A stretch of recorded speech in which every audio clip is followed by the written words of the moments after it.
I have permission.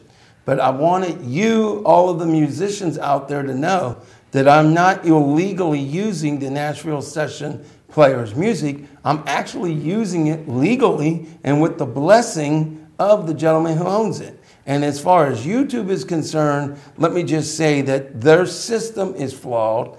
And for all other YouTube content owners, be very careful of the type of music that you put on there, because you may be accused of violating copyright when in reality you may not even be violating it. That's why I brought that out. If you want to hear the rest of that song, which is a very good song, you definitely want to check out freedomtracks.com, and that is the website owned by the Nashville Session Players. And I probably have a few more announcements, but we're going to go take care of the business at hand, and we are going to torpedo this knucklehead next. No, I'm just kidding. I'm kidding. No, actually, we are going to interview this very deserving young man who happens to be campaigning for a state representative, and he will tell you the district, because if I screw up, I don't want to look like a knucklehead. But actually, I believe it's the 14th district, isn't it? 20th. Okay, 20th district, 14th precinct. Is that something like that? Yeah, 14th ward. 26th ward, 14th precinct. Well, at any rate, the gentleman is a very engaging, very active, and very compassionate young man. He's a brat. No, he's not a brat. But his name is David. Actually, do you call yourself Dave? All right. You didn't hear any of that. Dave Schuilenburg. You're on. Thank you very much. It was long enough, wasn't it? That was. You want me to do it again? No, that's fine. All right. I'm just kidding. All right, let's start off. I hate to look at my notes. That looks so bad. All right. First of all, thank you for having me with you guys. You're welcome. I'll tell you what. I think the best way to start this bus going forward is to have you tell us a little bit about the bio that I was just reading, and more importantly, the people out there who may have heard of the other candidate that is campaigning for this office. Why should they pick you versus your opponents? Well, and don't look at me, look at the I'm just kidding. Of course. I'm not going to torpedo you, though.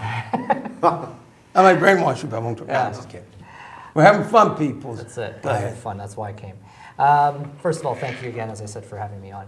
The reason I'm running is because I didn't know you were running. A lot of people are living in fear right now. I didn't know you were running either. Guys, come on. The man's being serious. No interrupting the man, please. People are in fear of losing their houses to the assessment mess that they're going Right. through. People are in fear of quality of education going down the tubes. Right. People are in fear of losing their jobs because they might not have a bus route to get Right. to them. And of course, some people are in fear of losing the quality of their water to the Marcellus Shale industry. So those are the four main issues why I'm running. And I think I have solutions, or I think I can at least do some good work in Harrisburg regarding those issues. So why don't we start dissecting this piece by piece, and let us have Chris Weis pick one of those areas that he would like to ask you questions on.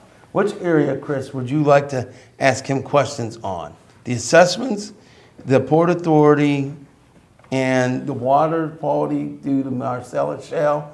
And what was the last one? Education cuts. Okay, education cuts. Boy, we only want to go. Well, yeah, we are going to go there. So which one would you like to address him first? I would say a topic that's very dear to me besides the Marcellus Shale that he did not mention, and that's gun control. Well, Chris, we're not going to talk about gun control today. Well, the reason why is because it's an important issue, and I would like to address that. Yeah, but he's not running on that. Well, do you want to make a quick comment on gun control? Well, I support the Second Amendment. I do believe in people's rights to ownership of guns. I have in past supported certain legislation regarding responsible gun ownership, but I do believe in the Second Amendment. And so would you say you're for or against gun control? if you had to be had to make a decision? I think it's more in regards to responsible gun ownership. That's the only interest that I have. It's not. I don't believe in government coming in and taking people's guns as they're making it out to sound. Well, the issue I have with gun control is people own firearms and don't report them stolen, and then those guns are used in a crime, even though they were never reported stolen. I believe it should be a felony for a person not reporting it stolen if those guns are used in a and I just want to know, would you support that legislation if you would be elected? I don't know about making it a felony. I do support the reporting of lost and stolen weapons. Yes, I do support that. So then you concur with him on the reporting of the lost and stolen weapons. It goes again to the responsible ownership. Of course, that makes logical sense. All right, well, why don't we do this? Why don't we have Annette talk to you about what her topic is, and then I'll get into the meat and potatoes. Because, this way, you don't have the 120 minutes to deal with yet. What is your position on education, about getting people into colleges and trade schools and high school? Deal with yet. What is your position on education, about getting people into colleges and trade schools and high school? How are you involved with that? Well, that I'm running on, these are what I believe to be either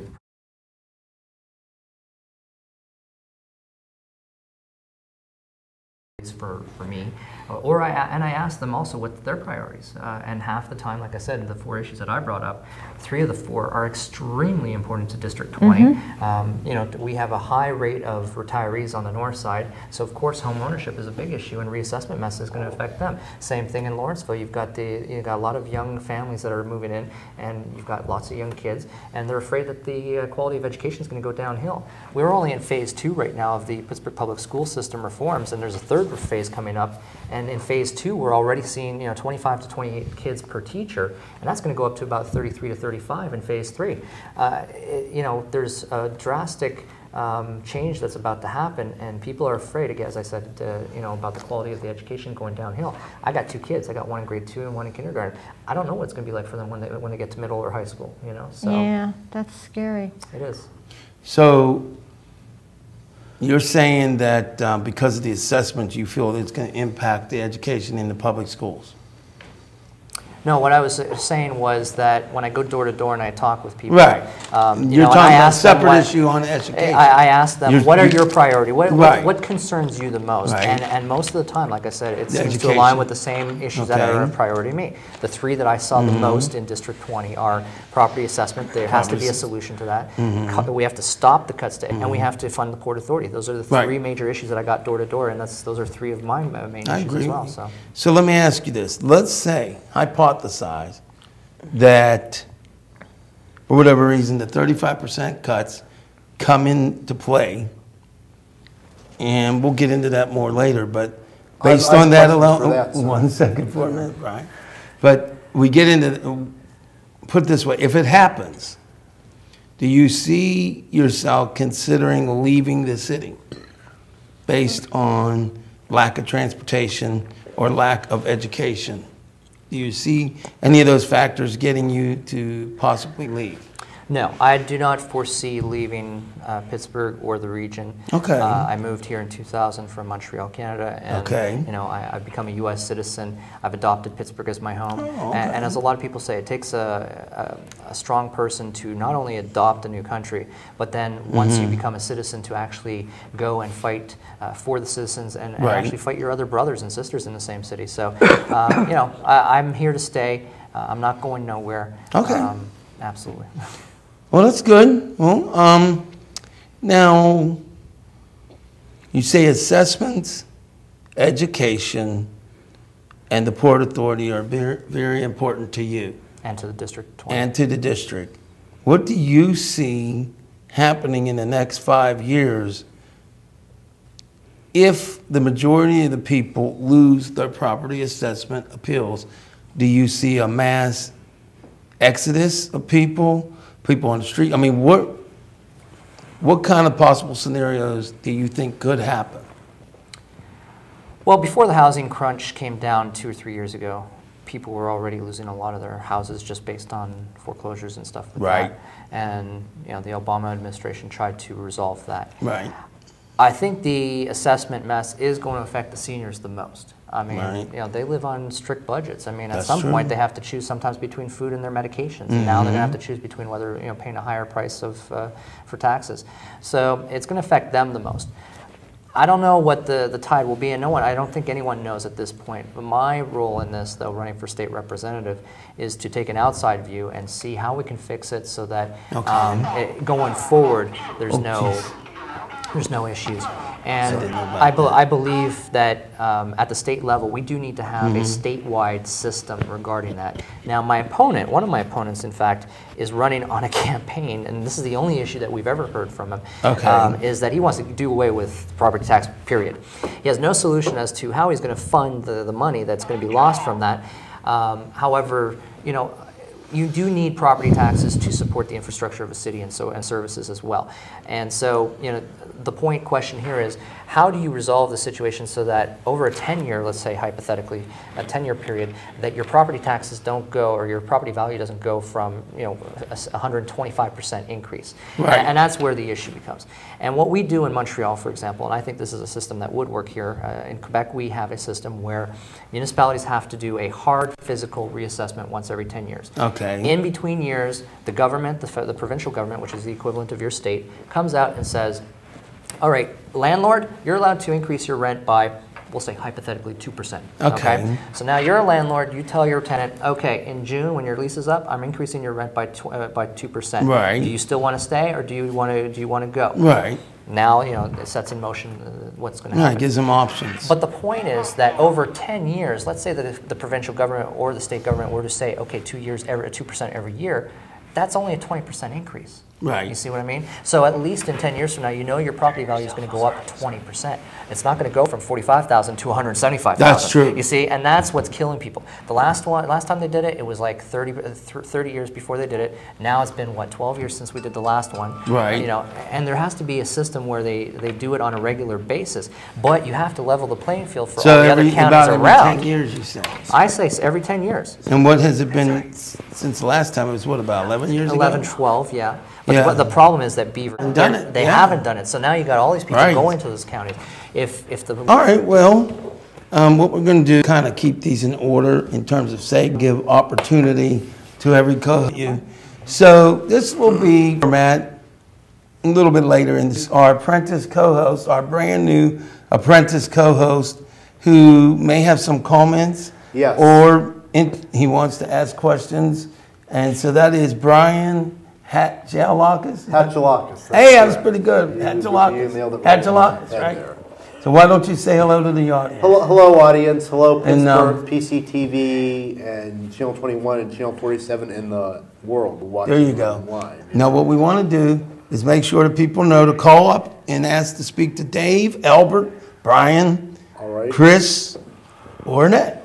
And that number is, everybody, 412-231-2288. Dave should know that. I'm just kidding. Dave has nothing to do with that. But he was a producer before. Awesome. Anybody who don't know that gets it. No, I'm just kidding. It's ingrained in my I'm kidding. No. Now, Brian, okay. I want you to interview the young man next to me. Now, we spoke a little bit about assessments. Yes, we did. And we spoke a little bit about what's important to him, why he is campaigning. Although I think all politicians are slightly intoxicated, no matter who they are, because they keep making a misstatement that they're running for office. And they're not. And I have not seen any of them physically run yet. So how about we make an official law around the United States. Can I sit here for nationwide? No, nationwide. You can no longer say, I'm running for office. You must address yourself. Make the statement, I am campaigning for office. Because unless you're actually running, don't say it. And don't say I'm going to run to catch a bus, because you can't catch a bus, because if you did, you'd be dead. I had to run from one door to the next. But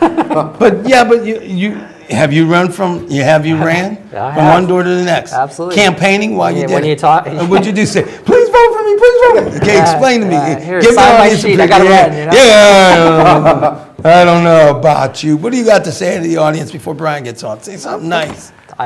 again, thank you for having me. And I hope that people do call. I would love to answer their questions. I hope so. I hope so. Albert. My name is Albert the Brat Torcaso. Hey, wait a minute. Albert the broadcaster. Okay, now anyway, in all seriousness, everybody, even though we're having fun here, let me take it for 1 minute. All right. We're having fun here.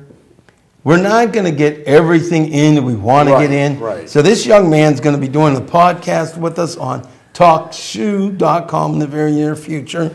But for now, we are going to throw it to Brian. So Brian, you're on. Start asking questions. Thank you, Dave, and thank you, Al, for having me.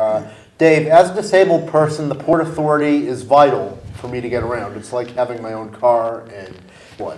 If I didn't have the Port Authority to get around, I'd be stuck in my apartment. And that includes access too. Now, as a politician who seeks that the Port Authority is important to you, how will you fix a dying transit system in Pittsburgh? I mean, it seems like it's dying because you have to pay more here than you do in small towns. Like I'll give the audience, for instance, in a city like Rochester, where my girl lives, it costs $1 to get in town. Get in every bus. Don't get on it. You might fall. To get in every, well, you know what I mean. To get in every go bus. ahead. To get a bus ride. And you could a weekly pass and a monthly pass at reduced prices. Here, you only have one option, a monthly and a yearly. If Port Authority does do the 35% cuts, I seriously, I'm planning on leaving. I mean, no matter what, I'm planning on leaving anyways.